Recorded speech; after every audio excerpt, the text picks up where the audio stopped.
ஒரு சிலர் தங்கள் உரையில் அர்ஜுனனின் இந்த கேள்விக்கு வேறு விதமாக பொருள் கொண்டு அந்த கேள்விக்கான பதிலை கிருஷ்ணன் அர்ஜுனன் எண்ணத்திற்கு மாறாக கூறுவதாக குறிப்பிட்டனர்.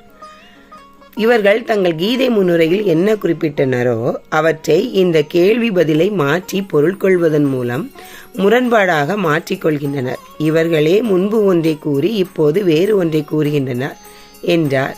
எப்படி?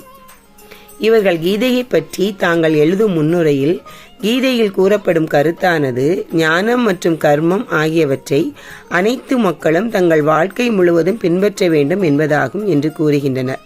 இவர்கள் மேலும் கூறுவது மோட்சம் என்பது கர்மங்கள் அனைத்தையும் துறந்த பின்னர் ஞானத்தின் மூலம் மட்டுமே பெறப்படும் என்பதை ஏற்க முடியாது என்பதாகும்.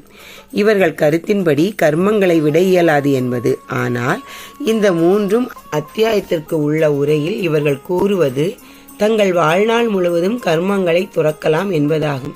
இப்படிப்பட்ட முரணான கருத்துக்களை கிருஷ்ணன் எவ்வாறு அர்ஜுனனுக்கு உபதேசம் செய்திருப்பான்? அப்படியே கூறினாலும் அர்ஜுனன் இவற்றை வைத்து எவ்வாறு ஒரு முடிவுக்கு வர இயலும்?